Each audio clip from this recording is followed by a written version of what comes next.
हैदराबाद के लालागुड़ा में पेश आए एक वाक़े में एक शख्स ने पुलिस से बचने की कोशिश में कसीर मंजिला इमारत की पहली मंजिल से छलांग लगा दी, जिसके नतीजे में उसकी मौत हो गई।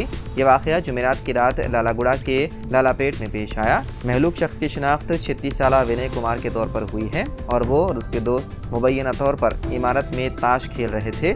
गिरफ्तारी से बचने की कोशिश में उसने पहली मंजिल से छलांग लगा दी। मुबैना गैरकानूनी सरगर्मी उस वक्त सामने आई जब टास्क फोर्स के एक एहलकार को, जो उसी मोहल्ले में रहता है, को इत्तला मिली कि इस इमारत में जुआ खेला जा रहा है। अगरचे एहलकार ने अपनी टीम को उस मकाम पर छापा मारने के लिए अलर्ट किया, लेकिन वो इमारत तक पहुंचे और किसी को फरार होने से रोकने के लिए दरवाजे पर खड़े हो गए। ताहम विनय के एक दोस्त ने एहलकार को देखा और दूसरों को खबरदार किया। गिरफ्तारी से बचने के लिए विनय ने पहली मंजिल से छलांग लगा दी, जिससे वो शदीद जख्मी हो गया। शदीद जख्मी हालत में विनय को करीबी निजी अस्पताल ले जाया गया, लेकिन इलाज के दौरान उसकी मौत हो गई। पसमानदगान में अहलिया और 2 बच्चे हैं। इस वाक़े के बाद पुलिस ने मुकदमा दर्ज करते हुए मसरूफ़ तहक़ीक़ात है।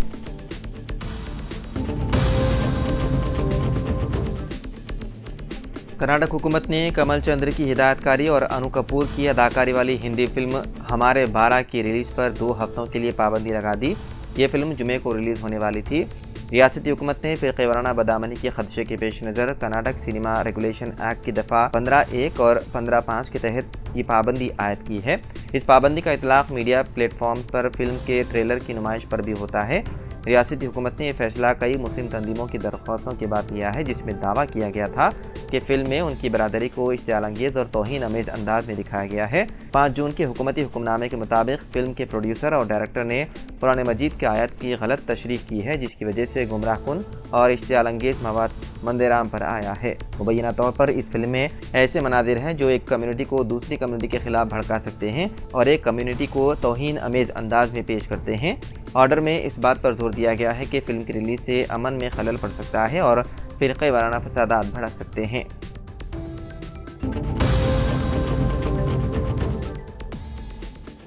हतक इज़्ज़त केस में राहुल गांधी को कोर्ट ने दी जमानत। कांग्रेस लीडर राहुल गांधी को हतक इज़्ज़त के एक मुकदमे में जुमे को बड़ी राहत मिली है। बेंगलुरु की एक खुसूसी अदालत ने कर्नाटक बीजेपी की तरफ से दायर हतक इज़्ज़त के मुकदमे में राहुल गांधी को जमानत दे दी। अदालत ने ये राहत राहुल गांधी को उनकी ज़ाती पेशी के दौरान दी है। अदालत केस की अगली समाअत 30 जुलाई को करेगी। दरअसल कर्नाटक असम्बली इंतखाबात से पहले बीजेपी ने एक शिकायत दर्ज कराई थी, जिसमें बीजेपी पर अखबार में तौहीन अमेज़ इश्तिहार जारी करने का इल्ज़ाम लगाया था। इश्तिहार में कांग्रेस ने रियासत की उस वक्त की बीजेपी हुकूमत पर साल 2019 से साल 2023 के दौरान बड़े पैमाने पर बदनुमानी में मुलविस होने का इल्ज़ाम लगाया था। बीजेपी ने इस मामले में अदालत से रुजू किया था।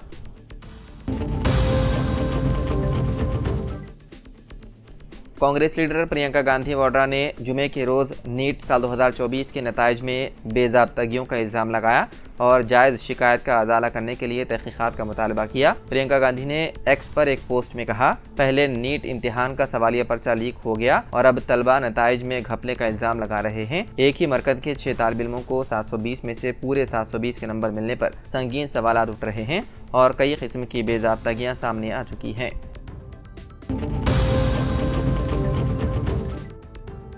जुमे के रोज़ हैदराबाद के कुछ हिस्सों में पानी की सप्लाई रहेगी मुतासिर।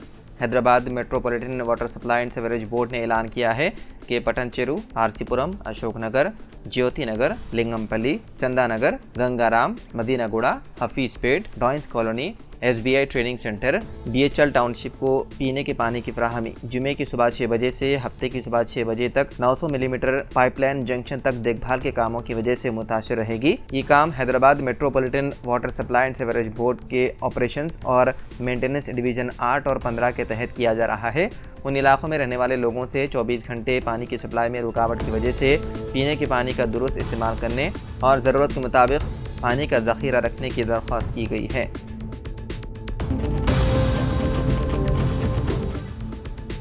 महाराष्ट्र में कांग्रेस को मिली बड़ी खुशखबरी, बढ़ गई इंडिया ब्लॉक की सीटों की तादाद। दरअसल महाराष्ट्र की सांगली लोकसभा सीट से आज़ाद उम्मीदवार के तौर पर इंतखाब जीतने वाले विशाल पाटिल ने कांग्रेस सदर मल्लिकार्जुन खड़गे से मुलाकात करके अपनी हिमायत का ऐलान कर दिया। खड़गे ने उनकी हिमायत का इस्तकबाल भी किया और इस सिलसिले में सोशल मीडिया प्लेटफॉर्म एक्स पर जानकारी दी। उन्होंने अपने पोस्ट में लिखा कि महाराष्ट्र की आवाम ने तकब्बुर और तक़सीम करने वाली सियासत को सबक सिखाया है।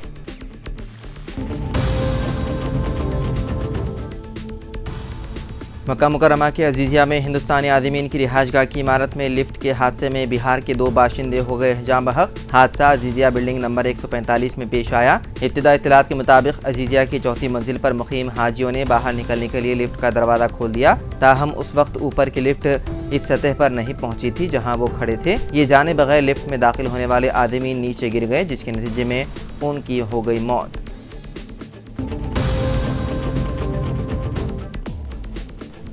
मुल्क के chief election commissioner Rajiv Kumar ने 2 दीगर इलेक्शन कमिश्नर्स के साथ जुमेरात की शाम को राष्ट्रपति भवन पहुंचकर सदर जमहूरिया द्रौपदी मुर्मू को 18वें लोकसभा के लिए मुंतखब अरकान की फहरिस्त सौंप दी।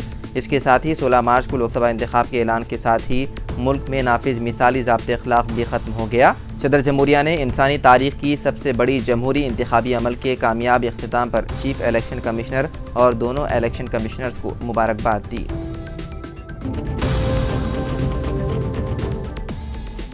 आइंदा Telangana public service commission group 1 के इब्तिदाई इम्तिहान के लिए तमाम इंतजामात मुकम्मल कर लिए गए हैं। ये इम्तिहान इतवार 9 जून को मुनक़िद होगा। इम्तिहान की तैयारियों का जायजा लेने के लिए चीफ सेक्रेटरी शांति कुमारी ने कलेक्टरों और पुलिस हुकाम के साथ वीडियो कॉन्फ्रेंस की। तेलंगाना पब्लिक सर्विस कमीशन के चेयरमैन महेंद्र रेड्डी ने बताया कि रियासत में ग्रुप 1 के इब्तिदाई इम्तिहान के हमवार इनेकाद के लिए तमाम इंतजाम किए गए हैं। तकरीबन 4,03,000 तलबा के इम्तिहान में शिरकत का इम्कान है, जो 31 अजला के 897 इम्तिहानी मराकज़ में मुनक़िद होंगे। कमीशन के चेयरमैन ने कहा कि इम्तिहान की मौसर निगरानी और बगैर किसी रुकावट के इनेकाद के यकीनी बनाने के लिए इस बार 20 मराकज़ के ग्रुप के लिए इलाक़ाई राब्तेकारों को भी तैनात किया गया है। ज़िले के लिए नोडल अफसर के तौर पर नामजद एडिशनल कलेक्टर के अलावा मौसर तालमेल के लिए महकमे पुलिस के एक नोडल अफसर को भी मुक़र्रर किया गया है।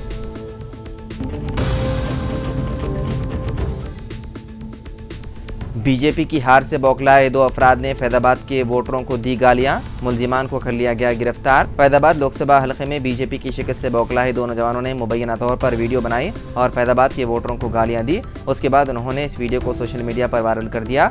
रिपोर्ट के मुताबिक पुलिस ने उन्हें 6 जून की रात देर गए अपनी तहवील में ले लिया। उन नौजवानों में से एक दक्ष चौधरी का नाम पहले भी तनाज़ात में रहा। वो कन्हैया कुमार को थप्पड़ मारने की वजह से सुर्खियों में आया था। आरबीआई ने रिपो रेट में फिर कोई तब्दीली नहीं की, कम नहीं होगी कर्ज की EMI। Reserve bank of India की MPC यानी कि मॉनेटरी पॉलिसी कमेटी मीटिंग के नताइज सामने आ गए हैं और इस बार भी रेपो रेट में कोई तब्दीली नहीं की गई और उसे 6.50% पर बरकरार रखा गया है।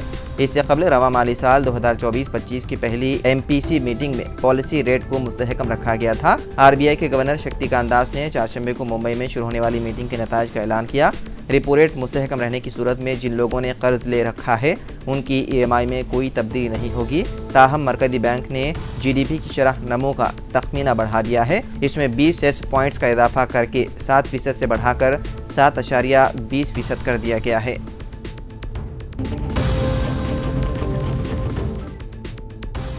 शरदराबाद के इलाके नामपल्ली में सोफ़ा बनाने वाले एक यूनिट में ज़बरदस्त आग भड़क उठी। ये वाक़या जुमेरात की शाम पेश आया, जिसमें कोई जानी नुकसान की इत्तला नहीं है। पुलिस के मुताबिक नामपल्ली के सुभानपुरा इलाके में वाक़े सोफ़ा बनाने वाले यूनिट में शाम 5 बजे के करीब ये आग लगी। आग लगने की इत्तला मिलते ही इलाके के लोग अपने अपने घरों से फौरी बाहर निकल आए। इत्तला मिलते ही 2 फायर टेंडर्स मौके पर पहुँच गए। फायर फाइटर्स ने तकरीबन 1 घंटे की जदोजहद के बाद आग पर काबू पा लिया। आग बुझाने वाले अमले को मौके पर पहुंचने में दुश्वारी का सामना करना पड़ा, क्योंकि सुभानपुरा की सड़कें और गलियां काफ़ी तंग हैं और वहां जा बजा गाड़ियां पार्क की हुई थी।